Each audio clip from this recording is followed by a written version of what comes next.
नमस्कार, स्वागत है आपका आज के मुख्य समाचार में। इस वीडियो में हम बात करेंगे आज की छोटी बड़ी सभी महत्वपूर्ण खबरों के बारे में। इससे पहले आपसे एक छोटी सी अनुरोध है कि इस वीडियो को एक प्यारा सा लाइक अवश्य कर दीजिएगा।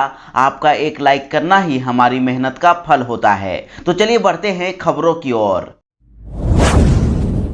तो सबसे पहले बड़ी खबर कि अमित शाह ने ममता बनर्जी पर बोला हमला, कहा कि इस बार नहीं चलेगी चुनाव में दीदी की गुंडागर्दी। बाघमुंडी में जनसभा को संबोधित करते हुए अमित शाह ने टीएमसी सुप्रीमो दीदी यानी ममता बनर्जी पर जमकर हमला बोला।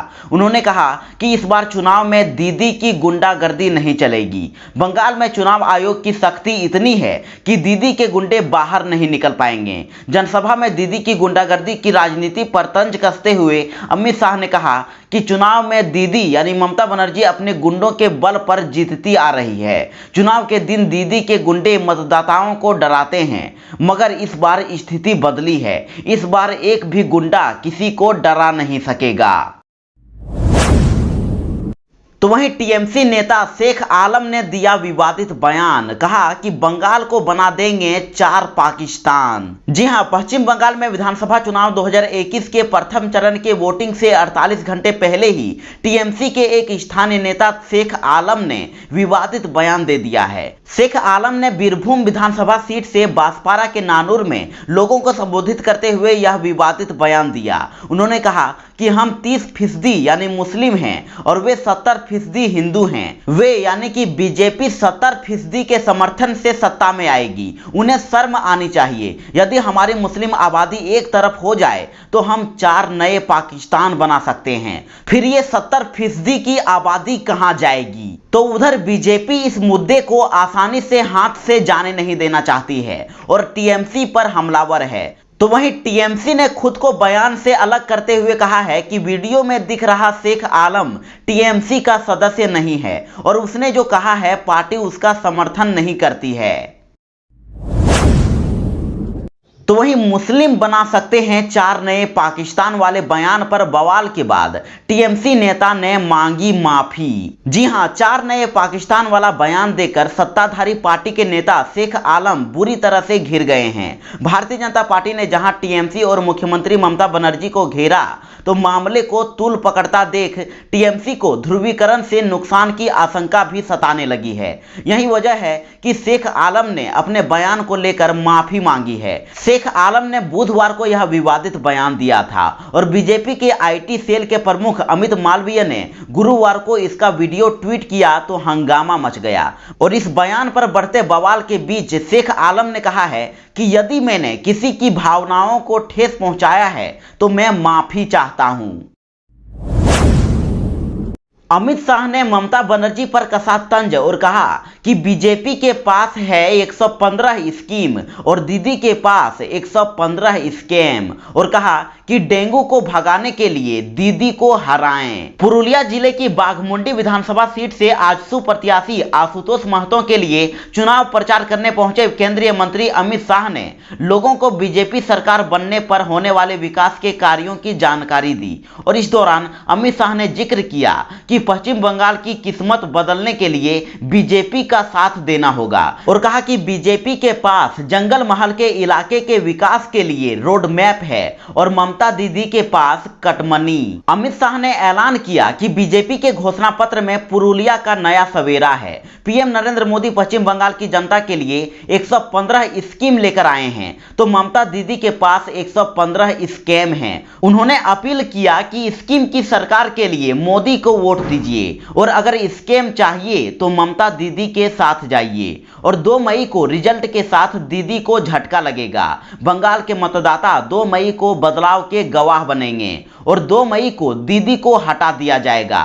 और ऐलान किया कि 2 मई को दीदी को हटा दीजिए और 3 मई से हर व्यक्ति को 5 लाख रुपए का स्वास्थ्य लाभ मिलेगा। और इसके साथ ही अमित शाह ने चुनावी सभा में मौजूद लोगों से पूछा कि क्या आप डेंगू के मच्छर से बचना चाहते हैं? अगर हां तो बीजेपी गठबंधन की सरकार बनाएं। पुरुलिया से डेंगू के मच्छर के प्रकोप से खात्मे के लिए बीजेपी की सरकार जरूरी है। ममता दीदी को हटा दीजिएगा तो आपको डेंगू का मच्छर कभी भी तंग नहीं करेगा।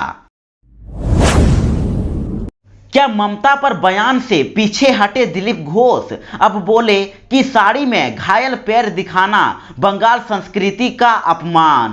पश्चिम बंगाल की मुख्यमंत्री ममता बनर्जी पर बरमुंडा पहनने वाले दिलीप घोष के बयान पर सियासत गरमाई हुई है। इस बयान के बाद बंगाल बीजेपी के प्रदेश अध्यक्ष टीएमसी नेताओं के निशाने पर आ गए हैं, जबकि दिलीप घोष अभी भी अपने बयान से पीछे हटने को तैयार नहीं है। हालांकि इस पर सफाई जरूर दे रहे हैं। एक निजी चैनल से बात करते हुए दिलीप घोष ने कहा कि मुख्यमंत्री ममता बनर्जी ने साड़ी पहनते हुए अपने पैरों का प्रदर्शन करके पश्चिम बंगाल की संस्कृति का अपमान किया है।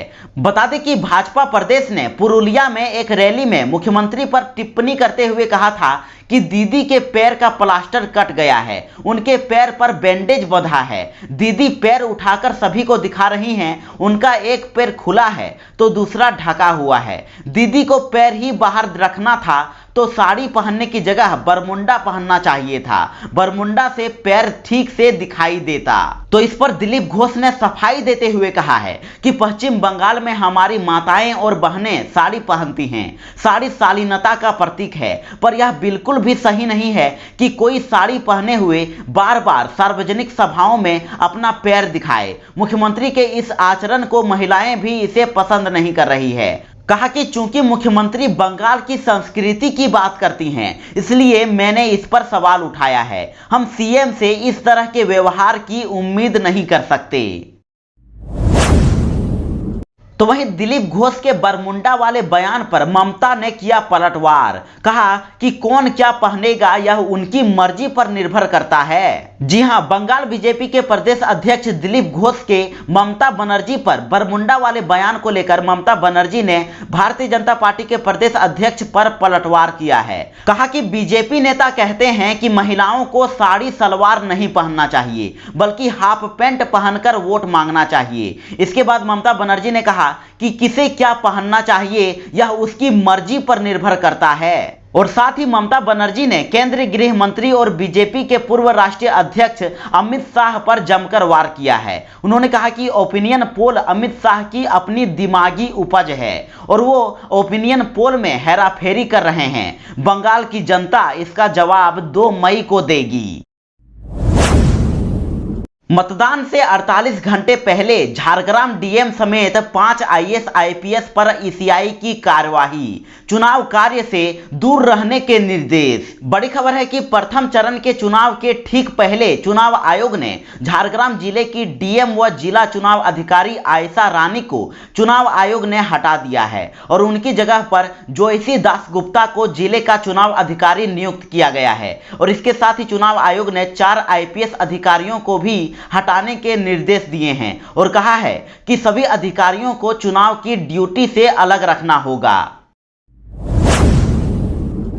टीएमसी ने की आयोग से शिकायत। कहा कि चुनाव से पहले हमारे नेताओं को परेशान कर रही है सीबीआई और ईडी। केंद्रीय जांच एजेंसियों द्वारा सत्तारूढ़ पार्टी के नेताओं को समन भेजने के मामले में तृणमूल कांग्रेस ने चुनाव आयोग से शिकायत की है। तृणमूल कांग्रेस ने आयोग को लिखे पत्र में कहा है कि केंद्रीय जांच एजेंसियां चुनाव के समय में पार्टी नेताओं, उम्मीदवारों व प्रवक्ताओं को परेशान कर रही है। तृणमूल के राज्यसभा सदस्य डेरेक ओ ब्रायन ने चुनाव आयोग को पत्र लिखकर कहा है कि केंद्रीय जांच एजेंसियां पार्टी नेताओं, उम्मीदवारों व प्रवक्ताओं को इस समय ऐसे मामलों में समन जारी कर रही है जो कम से कम पिछले 5 वर्षों से लंबित है, जबकि उन्हीं मामलों में समान रूप से आरोपित भाजपा नेताओं, उम्मीदवारों व प्रवक्ताओं को समन जारी नहीं किया जा रहा है। इससे साफ है कि केंद्र की सत्ता पर आसीन पार्टी केंद्रीय एजेंसियों का दुरुपयोग कर रही है।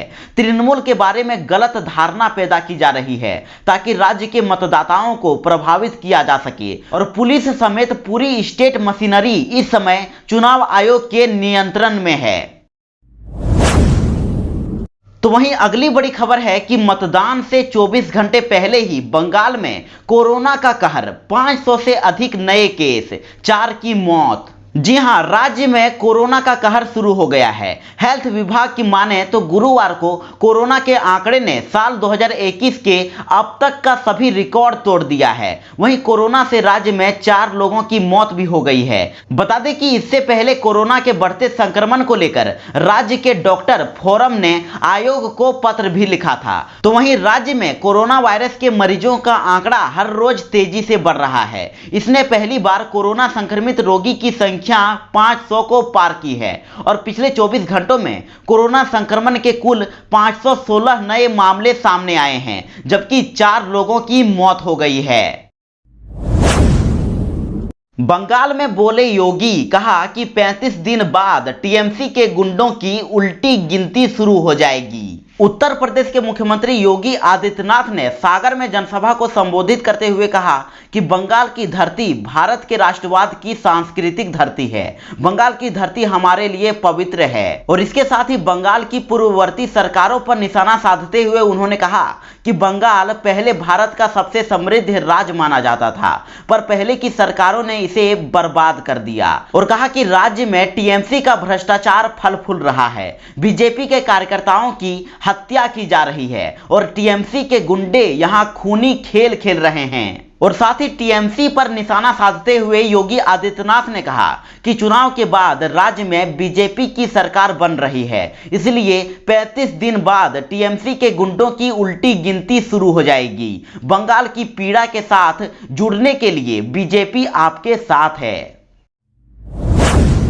पीएम मोदी के हिसाब मांगने पर बिफरी ममता बनर्जी, कहा कि क्या मैं चोर और घोटालेबाज हूं, और पीएम केयर्स फंड के पैसों पर भी उठाया सवाल। जी हां, कांथी की रैली में पीएम मोदी ने ममता बनर्जी की सरकार के हिसाब को लेकर सवाल उठाया था, जिस पर अब ममता बनर्जी ने पलटवार किया है। ममता बनर्जी ने दक्षिण 24 परगना की एक रैली में पीएम मोदी पर पलटवार करते हुए पूछा है कि क्या मैं चोर हूं, क्या मैंने पैसे खाए हैं। ममता बनर्जी ने इस दौरान कहा कि बीजेपी के साथ बंगाल की जनता खेल कर देगी। उन्होंने कहा कि केंद्र सरकार पैसा नहीं दे रही है और पीएम हिसाब मांग रहे हैं। उन्होंने कहा कि अम्फान में हमारी सरकार लोगों के लिए खड़ी थी, लेकिन बीजेपी के नेता नजर नहीं आ रहे थे। ममता बनर्जी ने आगे कहा कि पीएम मोदी पहले बताएं कि पीएम केयर फंड का पैसा कहां है, और कहा कि बंगाल की जनता इस बार बीजेपी को सबक सिखा देगी।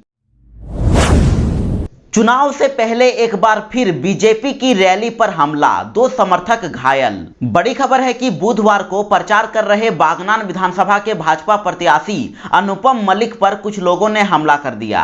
हालांकि इस दौरान अनुपम मलिक बच गए, लेकिन रैली में शामिल कुछ भाजपा समर्थकों के घायल होने की खबर है। और ये घटना बुधवार को बागनान के मोतीमाला और मोल्लप गांव में हुई है। बताया जाता है कि भाजपा प्रत्याशी अनुपम मलिक मंगलवार को जब मोतीमाला गांव में प्रचार करने गए थे, तभी उनके जुलूस पर हमला किया गया। और मंगलवार की देर रात की घटना के बाद बुधवार को एक बार फिर भाजपा की रैली पर हमला हुआ और फिर जमकर बमबाजी हुई। मिली जानकारी के अनुसार मोल्लप गांव में भाजपा का प्रचार अभियान चल रहा था, तभी जुलूस पर हमला हुआ और घटना के बाद हमलावरों ने मोल्ला गांव में जमकर उपद्रव मचाया। कई घरों में तोड़फोड़ के साथ जमकर बमबाजी की।